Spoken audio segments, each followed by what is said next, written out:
हाल में शुरू हुए नए वर्ष में ही नहीं, आने वाले पूरे जीवन में आप खुशहाल रह सकते हैं, स्वस्थ दीर्घायु भी प्राप्त कर सकते हैं। इसके लिए आपको अपने जीवन को जीने के तरीके में कुछ बदलाव करने होंगे। इस दिशा में प्रसिद्ध जापानी जीवन शैली इकिगाई बहुत सहायक सिद्ध हो सकती है।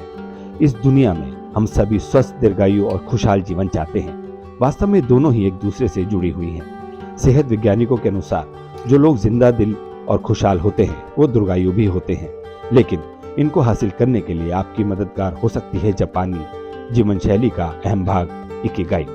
इस जापानी शब्द का मतलब है मकसद। जी हाँ, जापानी जीवन शैली के अनुसार अगर आपने अपने जीने का मकसद या उद्देश्य ढूंढ लिया तो आप दूसरे लोगों की तुलना में दीर्घायु और खुशहाल होंगे। लंबी आयु के मामले में जापान के लोग दुनिया भर में जाने जाते हैं और वे इस बात पर पूरी गंभीरता से अमल भी करते हैं। आप भी इस वर्ष से अपने जीवन में इकिगाई को शामिल कर सकते हैं। हजारों जापानी वयस्कों पर किए गए अध्ययन से पता चला है कि जिन लोगों ने अपने जीवन का मकसद तय कर लिया है या जानते हैं, उनकी जिंदगी में तनाव कम होता है। इसी वजह से उनकी आयु लंबी होती है। ये सारे लोग जापान के ओकिनावा द्वीप में रहने वाले हैं। अमेरिका में हुए एक अध्ययन में भी पाया गया कि जिन लोगों ने अपनी जीने का मकसद जान लिया और समझ लिया, उन्हें बिना लक्ष्य के जीने वालों की तुलना में मृत्यु का जोखिम 15% तक कम होता है। माउंट सिनी सेंट ल्यूक एवं माउंट सिनाई रूजवेल्ट के शोधकर्ताओं ने अपने गहन अध्ययन के बाद ये निष्कर्ष निकाला है कि जीने का मकसद स्पष्ट रूप से समझने वालों की मृत्यु में अन्य सभी कारणों से 23% और हार्ट डिजीज या स्ट्रोक से मृत्यु की 19% संभावना कम हो जाती है। अध्ययन के मुखिया रैंडी कोहेन कहते हैं, जीने का उद्देश्य जानने और मृत्यु से सुरक्षा पाने के बीच बड़ा गहरा संबंध है। कनाडा की कार्लेटन यूनिवर्सिटी के शोधकर्ताओं ने दीर्घायु पर अध्ययन करते हुए पाया कि जिन लोगों ने अपने जीने की दिशा तय कर रखी है और लक्ष्य निर्धारित कर रखे हैं, वो लंबी आयु पाते हैं, भले ही वो लक्ष्य अधेड़ अवस्था में ही क्यों न तय किया गया हो। साइकोलॉजिकल साइंस में प्रकाशित इस अध्ययन के मुखिया पैट्रिक हिल हैं। शिकागो की रश यूनिवर्सिटी मेडिकल सेंटर द्वारा किए गए एक अध्ययन के नतीजे में जीवन के उद्देश्य निर्धारण से अल्जाइमर डिजीज से मस्तिष्क की सुरक्षा की दिशा में फायदेमंद बताया गया है।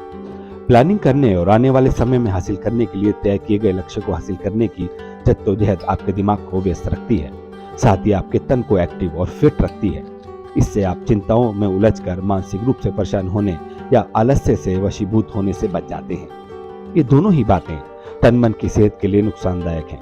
जब हम सुबह किसी काम को करने के लिए उत्साह और लगन से उठते हैं तो हमारा मन प्रसन्न रहता है और लक्ष्य हासिल करने के लिए हम जल्दी जल्दी एक के बाद एक काम निपटाने लगते हैं। मुझे क्या करना अच्छा लगता है, यहाँ आपको अपने सबसे खास शौक जानना होगा।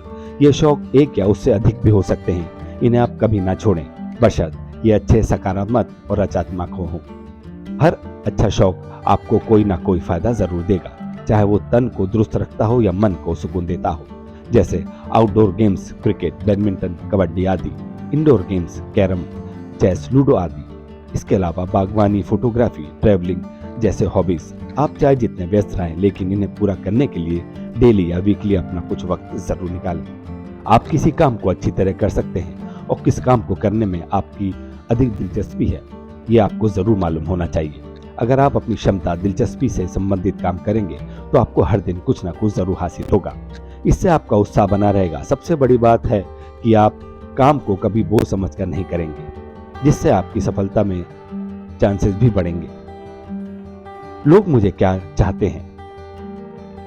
इस सवाल का जवाब देते समय उन लोगों के बारे में जरूर सोचें जो आपके लिए वास्तव में महत्व रखते हैं। इनमें दो तरह के लोग होंगे। पहले, वो जो आपको शिद्दत से चाहते हैं, आप हमेशा उनका साथ और खुशी चाहते हैं।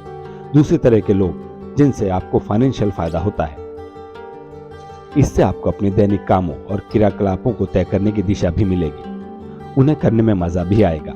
ये दोनों स्थितियां आपको उत्साह और प्रसन्नता देने वाली होंगी। इन्हीं 3 सवालों और उनके जवाबों में आपको जीने का मकसद छिपा है।